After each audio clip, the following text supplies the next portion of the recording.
Hi hello नमस्कार. ज्योती daily blog आपल्या YouTube चॅनलमध्ये तुम्हा सर्वांचं खूप खूप मनापासून स्वागत करते. तर ताईंनो, आज मस्त मी अंडा बिर्याणी करणार होते. तर बघा, मी तर बासमती तांदूळ घेतलेला आहे, म्हणजे आपला कोणताही बिर्याणी तांदूळ तुम्ही इथं घेऊ शकता. तर बघा, मी इथं बिर्याणी तांदूळ घेतलेला आहे. ते स्वच्छ 2-3 पाण्यामध्ये धुवून वगैरे ते आपल्याला भिजत घालायचा अर्धा तास, म्हणजे भात कसा अगदी सुटसुटीत मस्त असा भात मोकळा होतो. आणि ते बिर्याणी मोकळी असेल, सुटसुटीत असेल तर खायलाही मजा येते.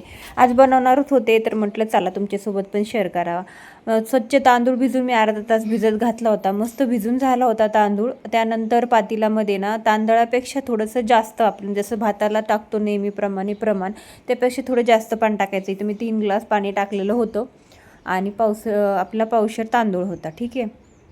त्यानंतर पाणी उकळत आलं की लगेचच त्यामध्ये तांदूळ पूर्ण टाकून द्यायचं आहे. आणि आपल्याला खडे मसाले पण टाकायचे, म्हणजे टेस्ट भातामध्ये छान उतरते. मीठ पण टाकायचं. छान असं आपल्याला अर्धा भात शिजून घ्यायचा आहे, म्हणजे 70 ते 80% तरी भात आपल्याला शिजून घ्यायचा आहे. मी इथं बघा 80% इथं मस्त भाताचं शिजून घेतलं. त्यानंतर एक आपल्या चाळणीमध्ये पूर्ण पाणी काढून घ्यायचं आहे. आपलं एक्स्ट्राचं पाणी आपल्याला पूर्ण भात शिजून नाही द्यायचं आहे. थोडासा भात आपल्याला सुट्टा ठेवायचा आहे, कारण त्याला आपल्याला अंडा बिर्याणी करताना त्याला थोडासा दम पण द्यायचा असतो. तर मग बघा, अशा पद्धतीने मग मी ठेवलं आहे ते तोपर्यंत थंड होईल. आणि मग माझं बाकीचे अंडे वगैरे पण उकडून झालेले होते, तर म्हटलं ते पण सोलून घ्यावे.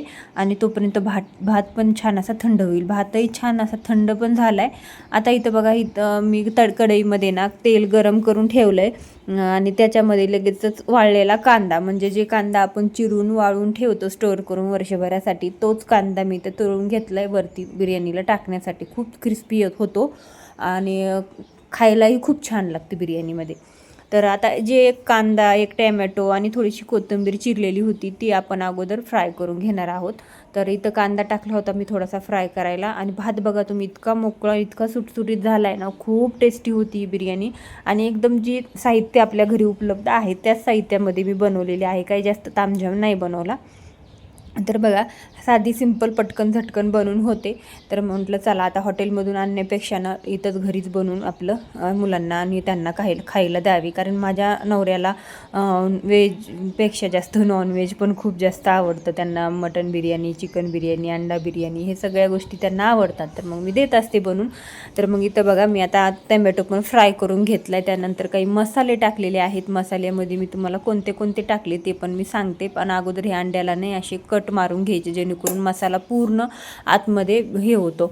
आता मसाल्यामध्ये मी ह्याच्यामध्ये काय काय टाकलं ते हळद, थोडंसं तिखट, बिर्याणी मसाला सुहानाचा आणि थोडासा आपला घरचा काळं तिखट. ठीक आहे. तर बघा, काळा मसाला आणि त्यानंतर चवीनुसार मीठ, हे सगळं फ्राय करून घ्यायचं आहे. अंड्याला सगळा मसाला असा मस्त मिक्स करून घ्यायचा आहे 2 मिनटं. आणि त्यानंतर हे काही मसाला आपल्याला काढून घ्यायचा आहे. आता याच्यामध्ये तुमच्याकडं लिंबू असेल तर एक लिंबू पण ह्या मसाल्यामध्ये पिळून टाका, म्हणजे टेस्ट पण खूप मस्त येते.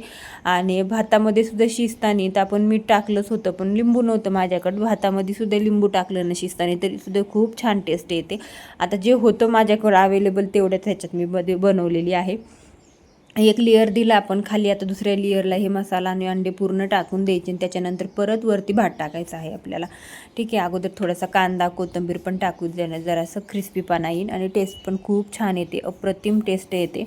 तर बघा, अशा पद्धतीने मग मस्त बाकीचा सुद्धा पूर्ण भात मी टाकला आहे. भात पाहू शकता, इतका सुट्टा मस्त सुटसुटीत झालेला आहे. खूप छान आहे. बिर्याणी तांदूळ मी इथं वापरलेला आहे.